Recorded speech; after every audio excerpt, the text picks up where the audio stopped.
Astaghfirullah. Baik, kita akan lanjutkan kajian kita, masih membahas kitab Arba'in Nawawiyah, dan kita masuk pada hadis yang ke-22 dari hadis Abi Abdillah Jabir ibn Abdillah al-Ansari radhiyallahu anhuma.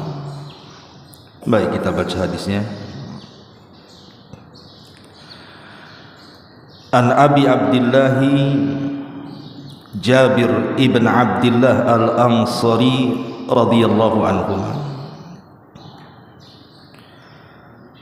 anna rajulan sa'ala Rasulullah sallallahu alaihi wasallam faqala ara'aita idza shallaita al-maktubati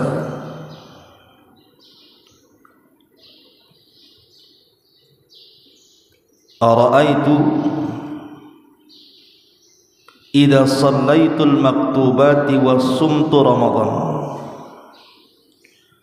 wa ahlaltu al-halala wa harramtu al-harama wa lam azid ala dhalika syai'an a'adkhulul jannah qala na'am rawahu Muslim. Dari Abi Abdillah Jabir ibn Abdillah al-Ansari radhiyallahu anhu, sahabat Jabir, satu di antara tiga sahabat Ansar yang banyak meriwayatkan hadis Nabi sallallahu alaihi wasallam. Pertama Anas ibn Malik, kemudian Jabir bin Abdillah radhiyallahu an, kemudian Abu Sa'id al-Khudri. Ini tiga sahabat Ansar yang banyak meriwayatkan hadis sampai kepada kita. Dan jumlah riwayat yang sampai kepada kita dari Jabir bin Abdillah radhiyallahu an adalah arba'un wa khamsumi'ah wa alaf, 1540 hadis sampai kepada kita dari sahabat Jabir bin Abdillah radhiyallahu anhu. Bahkan dalam satu hari Nabi sallallahu alaihi wasallam pernah mendoakan Jabir dengan memintakan ampun akan dosa-dosanya sebanyak 25 kali. Di dalam satu malam Rasul mengatakan, Allahumma gfir li Jabir, Allahumma gfir li Jabir, ya Allah ampuni Jabir, ya Allah ampuni Jabir, sebanyak 25 kali. Dan ini keistimewaan, karena tidak semua sahabat didoakan Nabi sallallahu alaihi wasallam, tentu karena manzilah, kedudukan yang mulia bagi sahabat Jabir bin Abdillah radhiyallahu anhu. Dan dia seorang sahabat dan bapaknya juga sahabat. Bapaknya adalah tokoh Ansar, Abdullah ibn Haram, mati di perang Uhud. Bahkan saat kematian ayahandanya Jabir, Abdullah ibn Haram radhiyallahu anhu, Jabir menangis. Wajar, karena memang satu-satunya orang tua yang ada kala itu sementara ibundanya sudah meninggal, mati syahid di perang Uhud, sehingga Jabir sedih karena dia harus mengurus adik-adiknya, karena semua saudaranya itu perempuan. Ada yang mengatakan sampai 9 orang. Jadi ketika meninggal ayahnya Abdullah ibn Haram, Jabirlah yang kemudian mengurus adik-adiknya yang 9 perempuan itu. Makanya wajar kemudian Jabir ketika menikah, dia tidak mencari wanita yang perawan, tapi dia menikah dengan janda. Karena bukan hanya sekedar dijadikan istri, tetapi juga dijadikan ibu bagi adik-adiknya. Sampai-sampai Nabi SAW bertanya, kenapa engkau menikahi seorang janda dan tidak menikahi perawan? Maka itulah jawaban, karena aku bukan hanya mencari istri tapi juga ibu bagi adik-adik. Lah saat meninggal Abdullah ibn Haram, ayahanda Jabir bin Abdullah radhiyallahu an, Allah Subhanahu wa taala berdialog dengan ruh ayahandanya. Di antara dialog Allah Subhanahu wa taala dengan ruh ayahandanya saat mati pertama kali di perang Uhud, Allah mengatakan, tamanna ya abdi, berangan-anganlah wahai hambaku apa yang kau minta kepadaku.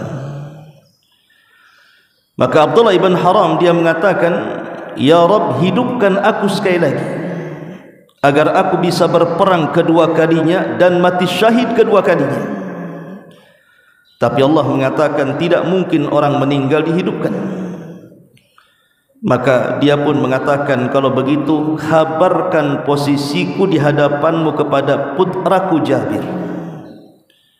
Maka dari sini Allah Subhanahu wa taala turunkan ayat, wala tahsabannal ladzina qutilu fi sabilillahi amwatan bal ahya bal ahya. Jangan kalian mengira orang-orang yang mereka meninggal di jalan Allah itu mati, bahkan mereka hidup. Inda rabbihim yurzakun, di sisi Rabb mereka, mereka mendapatkan rizki. Lah ketika itulah kemudian Nabi SAW mengatakan kepada Jabir, ya Jabir, tabki aw la tabki, menangis ataupun kau tidak menangis saat kematian ayahnya. Fa innallaha qad kallama abaka kifahan bila turjuman, sesungguhnya Allah sudah mengajak bicara ayahmu tanpa ada penerjemah. Dan ini keistimewaan Abdullah ibn Haram. Dan dia memiliki putra yang sangat mulia, Jabir ibn Abdullah radhiyallahu an, satu di antara 7 sahabat, 3 dari Ansar yang banyak meriwayatkan hadis kepada kita setelah Anas ibn Malik, Jabir, kemudian Abi Sa'id Al-Khudri radhiyallahu an. Tentu yang pertama adalah Abu Hurairah radhiyallahu an. Itu sedikit dari biografi Jabir bin Abdullah radhiyallahu an. Jabir bin Abdullah radhiyallahu an ini menceritakan, ada seorang laki-laki bertanya kepada Rasul. Dia mengatakan, Rasul, ara'aita, bagaimana pendapatmu, in shallaitul maktubah, kalau aku hanya mencukupkan dengan yang wajib-wajib saja dari salat, saya hanya salat zuhur, asar, maghrib, isya, subuh saja, saya tidak salat sunnah, saya tidak salat rawatib, saya tidak salat duha, saya tidak salat witir, tahajud, pokoknya hanya mencukupkan salat 5 waktu saja. Wa sumtu Ramadan, dan aku hanya berpuasa Ramadan saja. Aku tidak puasa Syawal, aku tidak puasa Senin Kamis, aku tidak puasa Daud, aku tidak puasa Ayyamul Bid, dan tidak puasa-puasa sunnah yang lainnya. Wa ahlaltul haram, dan aku menghalalkan yang Allah halal. Wa ahlaltul halal, dan aku menghalalkan yang Allah halalkan saja. Wa haramtul haram, dan aku mengharamkan yang Allah haramkan saja. Walam azid ala dzalika syai'an, dan aku tidak menambah, hanya itu saja. Pertanyaannya, a'adkhulul jannah, mungkinkah aku masuk surga? Maka Rasul mengatakan, na'am, ya, engkau akan masuk surga. Hadis ini semakna dengan hadis Talha ibn Ubaidillah. Ketika seorang Arab Badui datang kepada Nabi SAW, kemudian mengatakan, ya Rasulullah, akhbirni madza faradallahu alayya minas salat. Rasul, habarkan kepadaku apa yang Allah wajibkan kepadaku dari salat itu. Maka Rasul SAW mengatakan, as-salawatil khams illa an tatawwa'a syai'an, engkau melaksanakan solat 5 waktu kecuali kalau engkau ingin tambah dengan yang sunnah. Faqala, maka kemudian dia mengatakan, akhbirni ma faradallahu alayya minas siyam. Habarkan kepadaku apa yang Allah wajibkan kepadaku dari puasa. Faqala, maka Rasul mengatakan, syahra Ramadan illa an tatawwa syai'an. Engkau berpuasa Ramadan kecuali kau mau menambah dengan yang sunnah-sunnah. Kemudian orang ini mengatakan, akhbirni bima faradallahu alayya minaz zakat. Habarkan kepadaku apa yang Allah wajibkan dari zakat.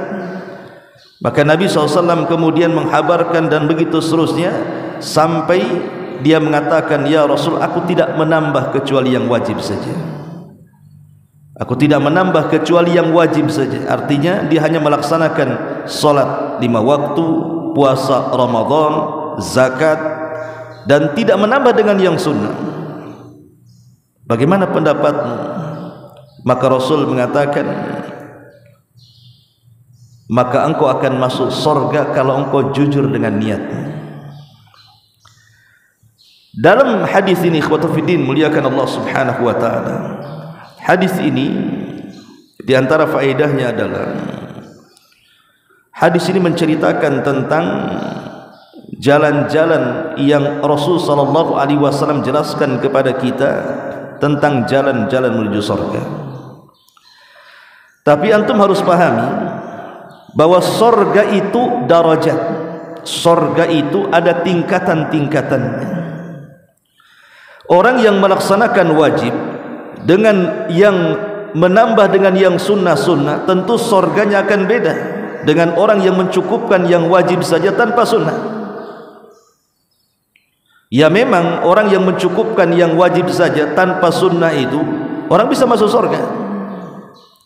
Tapi kalau seandainya seseorang itu mau melaksanakan yang wajib plus dengan yang sunnah, tentu surganya juga akan berbeda, karena surga itu kan darajat, bertingkat-tingkat.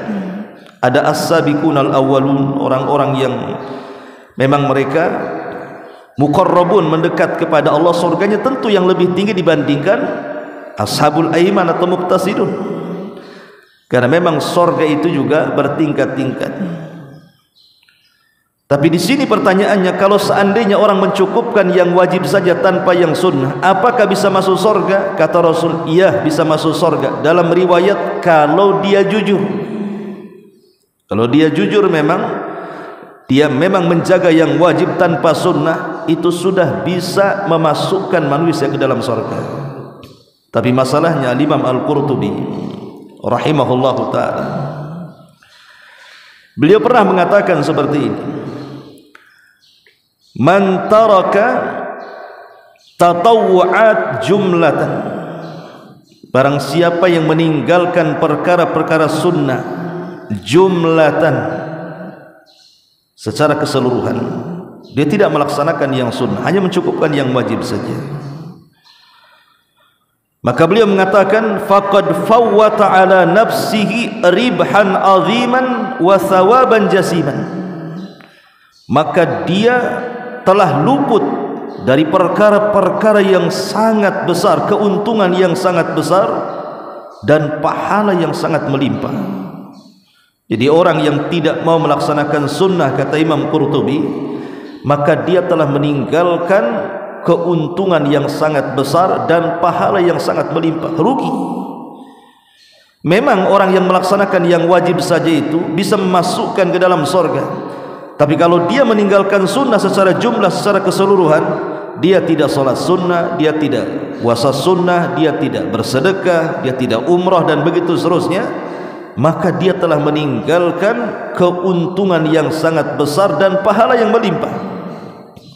Bahkan sampai dia mengatakan, wa man dawama ala tarki syai'in minas sunani, wa man dawama ala tarki syai'in minas sunani, barang siapa yang terus menerus meninggalkan yang sunnah, kana naqsan fi dinihi wa qadhan fi adalatihi, maka itu menunjukkan kekurangan dalam agamanya dan cacat pada keadilannya. Bahkan kata beliau, fa in kana tarkuhu tahawunan wa ragbatan anha kana dzalika fisqan. Tapi kalau meninggalkan sunnah itu karena meremehkannya atau memang sengaja tidak mau melakukannya, maka ini sebuah kefasikan. Maka dari sini ikhwatul fillah muliakan Allah, dari perkataan Imam Qurtubi rahimahullahu taala kita tahu bahwa memang betul orang yang mencukupkan yang wajib itu sudah masuk syarat dia masuk surga, tapi tidak menjamin. Dia meninggalkan sunnahnya kenapa? Kalau meninggalkan sunnahnya karena dia menjaga yang wajib, maka itu yang dimaksud hadis Nabi SAW di sini. Tapi kalau meninggalkan sunnahnya, kata Imam Qurtubi, karena memang dia merendahkan sunnah, tidak mau dengan sunnah Nabi SAW, maka ini sebuah kefasikan. Dan orang yang meninggalkan sunnah secara jumlah, maka dia telah meninggalkan keuntungan yang sangat besar dan pahala yang melimpah, kata beliau. Maka sebaiknya seorang muslim bukan hanya mencukupkan dengan yang wajib-wajib saja, tetapi juga seharusnya dia menambah dengan yang sunnah-sunnah. Makanya dalam sebuah hadis qudsi Allah Subhanahu wa taala mengatakan, orang yang melaksanakan kewajiban itu adalah orang yang dicintai Allah Subhanahu wa taala. Tetapi ketika seorang hamba, wa ma yazalu 'abdi yataqarrabu bin nawafil, ketika seorang hamba itu terus menerus juga melaksanakan yang sunnah, artinya menambah dengan yang wajib tadi, hatta uhibbahu, sampai aku lebih mencintainya. Jadi menjalankan yang sunnah itu adalah sebab kecintaan Allah bertambah dari kecintaan yang pertama ketika melihat hambanya melaksanakan yang wajib. Dan kalau Allah sudah cinta, maka Allah akan menjadi penglihatannya, pendengarannya, kaki dan tangannya. Bahkan dalam sebuah riwayat, innallaha idza ahabba 'abdan nadahu Jibril. Allah itu kalau sudah cinta dengan seorang hamba, maka malaikat yang pertama dipanggil adalah Jibril. Kemudian Allah Subhanahu wa taala mengatakan kepada Jibril, ya Jibril, inni uhibbu fulanan fa ahibbahu. Jibril, aku suka dengan si fulan, maka engkau harus suka juga dengan dia. Fa ahabbahu Jibril limahabbatillahi alaihi, maka Jibril pun suka dengan orang ini karena Allah suka dengan orang ini. Cukup sampai di sini? Tidak. Jibril memanggil seluruh malaikat karena dia pemimpinnya. Kemudian Jibril mengatakan, ya malaikatallah, innallaha ahabba fulanan fa ahibbuhu. Wahai malaikat-malaikat Allah, dimanapun kalian berada, cintai orang ini karena Allah sudah mencintainya. Maka semua malaikat cinta kepada orang dicintai Allah. Ketika seluruh malaikat cinta kepada orang yang dicintai Allah, maka Allah tanamkan kecintaan itu kepada seluruh penduduk bumi karena kecintaan Allah kepada hambanya. Lihat, orang yang dicintai Allah karena banyak melaksanakan sunnah itu, pertama Allah mencintainya, kedua Jibril mencintainya, ketiga seluruh malaikat mencintainya, dan Allah tanamkan kecintaan kepada penduduk bumi. Lalu apa manfaat malaikat cinta dengan kita dan penduduk bumi cinta dengan kita? Pertama, para malaikat itu dia yang mencatat amal kita. Kalau seandainya para malaikat suka dengan kita, maka dia akan terus mencatat amal kebaikan kita. Dan yang dikirim oleh Allah juga ketika mencabut nyawa kita tentu bukan malaikat yang menakutkan. Pasti akan mengutus malaikat-malaikat rahmat yang mengatakan, ya ayyatuhan nafsul mutmainnah irji'i ila rabbiki radiyatan mardiyah. Tentu malaikat yang diutus untuk mencabut nyawa kita juga malaikat-malaikat rahmat. Lalu apa manfaat penduduk bumi cinta dengan kita? Di zaman Nabi ada jenazah lewat, semua manusia memujinya, maka Rasul mengatakan wajabat. Kemudian datang jenazah yang lain, semua manusia mencacinya, Maka Rasul mengatakan wajabat. Wajabat itu artinya wajib. Sehingga kemudian sahabat mengatakan, ya Rasul, apa yang dimaksud kalimat wajib itu? Maka Rasul mengatakan, adapun jenazah yang pertama yang semua manusia memujinya, wajabat lahul jannah, wajib dia masuk surga. Adapun jenazah yang kedua yang manusia mencaci makinya, maka Rasul mengatakan wajabat lahun nar, maka dia wajib masuk neraka. Itulah manfaat penduduk bumi kalau ditanamkan kecintaan kepada kita. Makanya dalam hadis ini, walaupun sahabat ini bertanya kepada Nabi SAW, kalau aku mencukupkan dengan salat 5 waktu, puasa Ramadan, menghalalkan yang Allah halalkan, mengharamkan yang Allah haramkan, apakah, dan saya tidak menambah dari itu, apakah saya bisa masuk surga? Iya, memang masuk surga. Tetapi sebaiknya jangan remehkan perkara sunnah, karena perkara sunnah ini faedahnya besar sekali. Ya, salah satunya tadi sebab meraih kecintaan Allah kepada kita.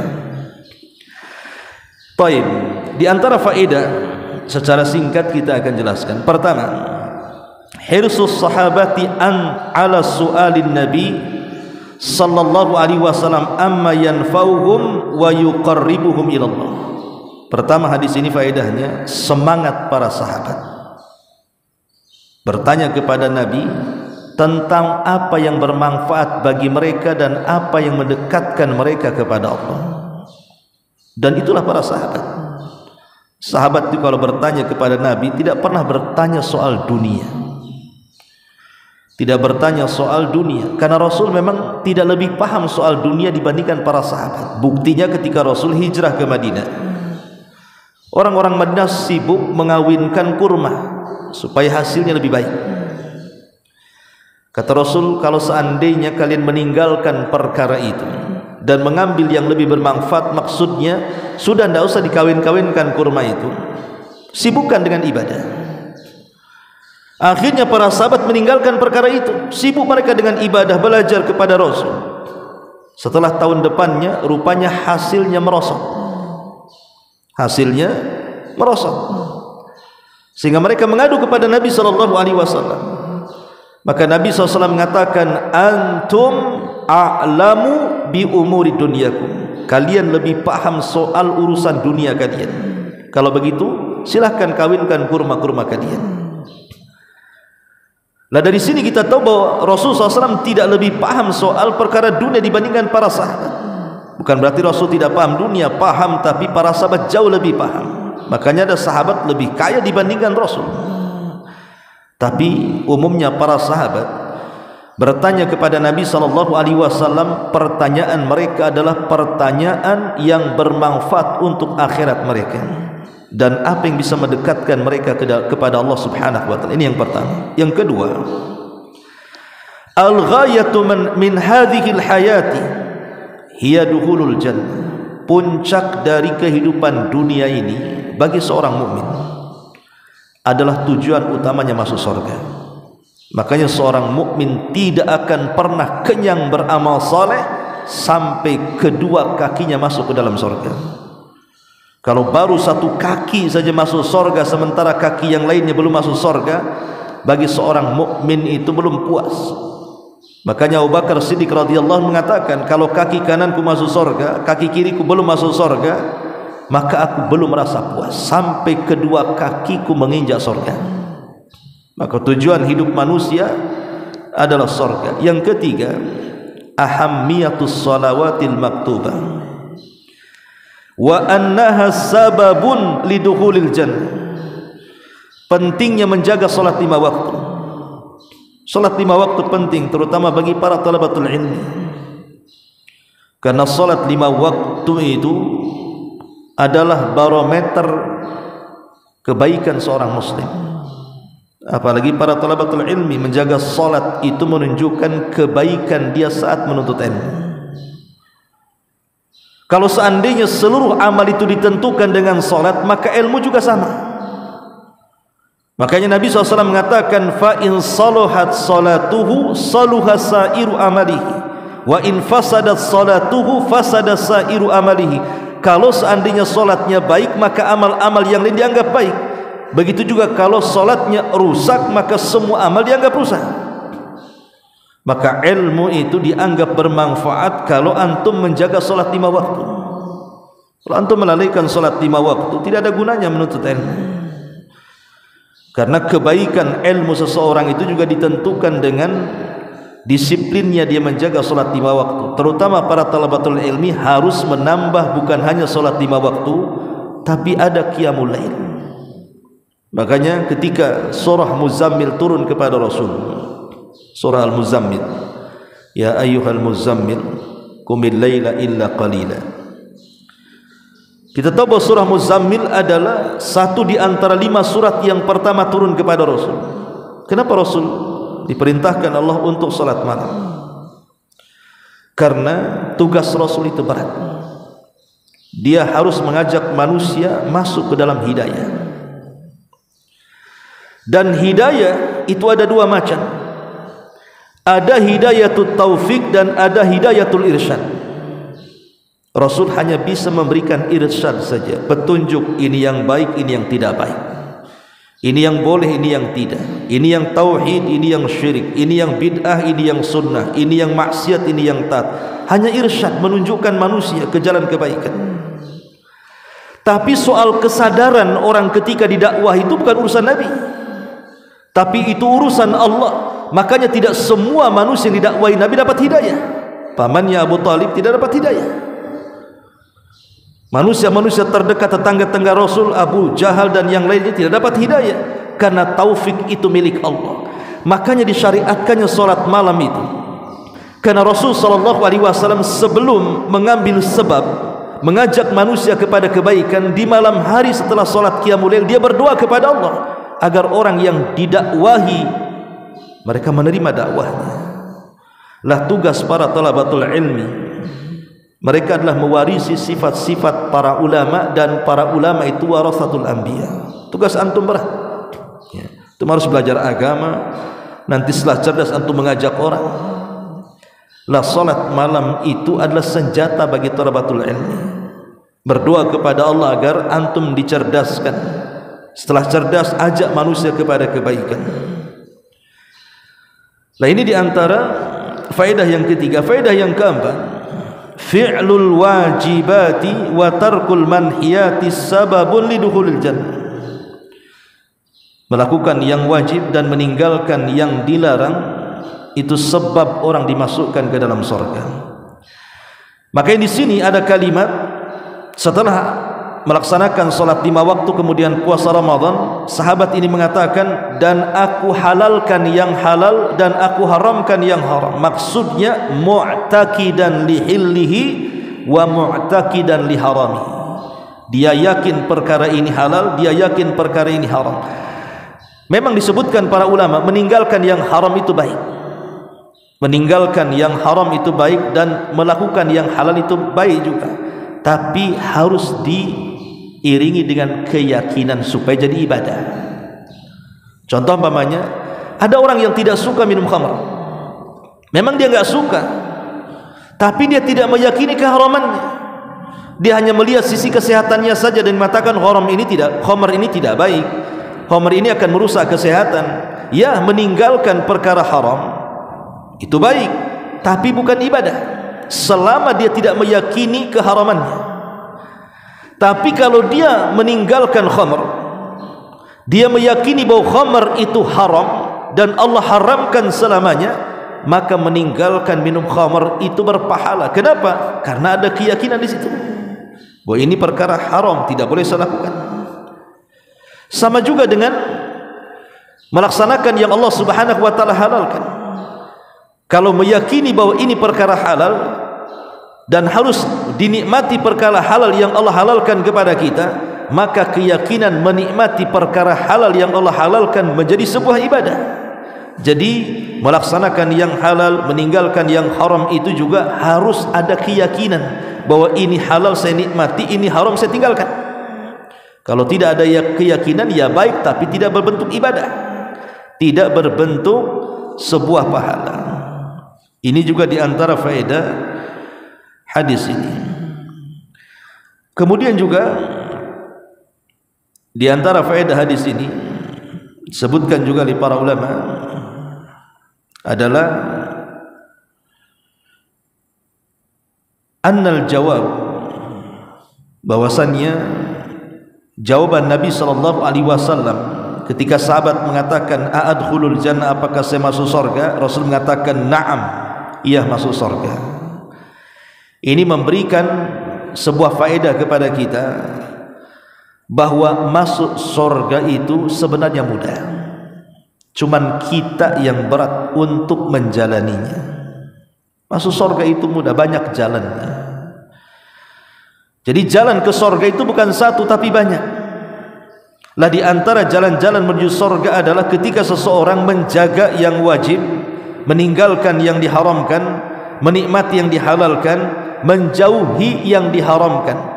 Dan perkara ini ikhwan, ini adalah pintu kebahagiaan. Kita kalau melakukan 4 perkara ini: 1, laksanakan kewajiban; 2, tinggalkan yang dilarang; 3, nikmati yang dihalalkan; 4, jauhi yang dihalalkan, jauhi yang diharamkan. Ini kunci kebahagiaan. Kalau kita bisa melaksanakan 4 perkara ini, laksanakan yang wajib, jauhi yang dilarang, nikmati yang dihalalkan, jauhi yang diharamkan, pasti kita bahagia. Karena ini adalah pintu kunci masuk surga. Dan kalau cerita halal haram ikhwan, yang dihalalkan itu sebenarnya jauh lebih banyak dibandingkan yang diharamkan.